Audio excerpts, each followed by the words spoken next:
Hey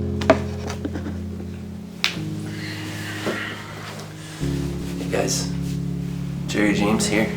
Tonight I have been thinking a lot about how we make ourselves into islands, about how we deal with life alone so often, and we feel lonely, we struggle with depression, we go through stress and anxiety, life changes, and we do it alone. I found out today that I had a friend of mine killed himself. He was 17 years old.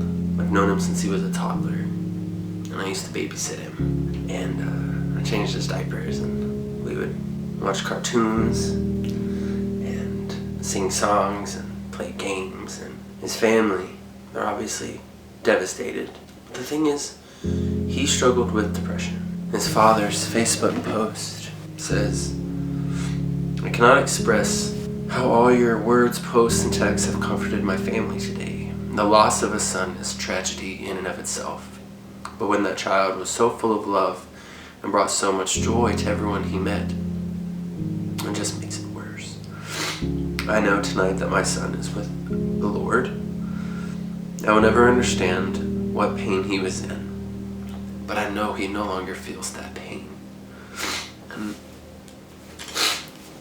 I feel compelled to tell anyone watching this that your life and your value is intrinsically important, that you are irreplaceable. And I know what it feels like to feel lonely. The last year of my life has been the loneliest year of my life. Not necessarily because of lack of people, but I moved to a city, into a state where I knew no one and started over completely. And I moved here kind of with an expectation, of friendships and certain people that I might be close to, and none of it came to fruition. And so now, after I moved here within the context of a 2-year relationship, now I'm single, living in the tundra, and all the people I thought I was going to be close to, I'm not. And so that's taken some adjusting, and mourning there, and there's been some disappointment, and kind of just getting over the disappointment. Last semester, when I was struggling with my purpose, and I was in school, but I didn't feel that passion in my life, and I was feeling so homesick, and I was feeling so isolated and alone, and I had a friend call me and say, when are you going to sing again? When are you going to do music again? So I started this project. Truthfully, this has saved my life.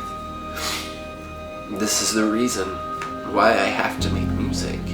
A lot of times in life, we kind of just go through it autonomously, like we go through it alone. We feel lonely, we feel tired, we feel weary, we feel hopeless, we feel burdened, we feel stressed, we feel all of these things, and we carry them, and we don't let other people carry them with us or for us.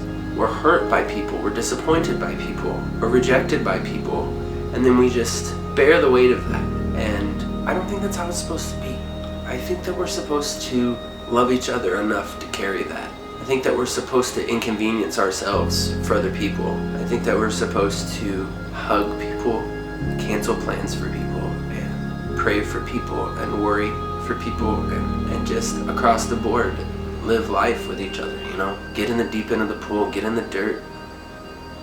Here lately, I have so many friends, so many of these beautiful people in my life who are going through so much struggle, so much heartache, relationships, marriages that are struggling, people who are really, truly feeling loneliness in their life, isolation, people who are scared because they're moving and they're taking leaps, people who are in debt and struggling financially, people who are sick, people who are dealing with broken hearts. I don't know, I could go on all night, the struggles we face in life. I just want to just say, the resounding, resonating, just echo as many times as I can that we're not alone, okay? And this life is worth living, even in the lowest moments. When you feel alone, or when you feel like you're not loved, or when you feel like you're not heard, or valued, or appreciated, just know that your Creator thinks you are. And I understand that not everyone's a Christian, not everyone's a believer. The reality is I struggle with my faith daily. I don't know entirely what I believe.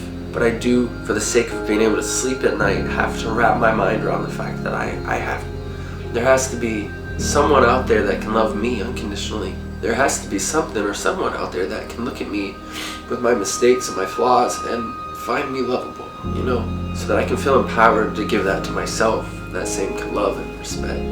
And so that's what I hold to, and I hope you will too. I hope that you will be able to look at yourself in the mirror and tell yourself you love yourself, or that you'll wake up in the morning and conquer that fear that you're facing. Take that risk and that leap, that job change, that move.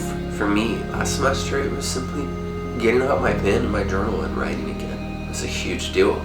If you feel depressed, if you feel lost, there are people you can talk to. I have the honor of working as a mentor here in Bismarck for an amazing nonprofit organization called YouthWorks. YouthWorks has a hotline you can call if you need help, if you need someone to talk to. Think of it as a lifeline. I'm going to put it in the information below so that if you need it, it's there. I hope that whoever you are out there that needs this, that this will find you. Please know that you are loved and you are important. And even when it feels like no one knows what your pain feels like, that there will always be people who will listen and will help you carry that. So tonight, wherever you are, take a deep breath, love yourself, have hope, and be brave. Because we're all out here faking it till we make it. We're all works in progress. The goal is just to keep making progress, right? When it comes to this thing called life, even when it's hard, even when we don't want to get out of bed, we just gotta get up and do the dang thing. So here's to you, my friend. I hope that you don't feel that pain anymore, and that you're somewhere laughing and loving yourself and feeling loved and sending us love too, because we can use it down here.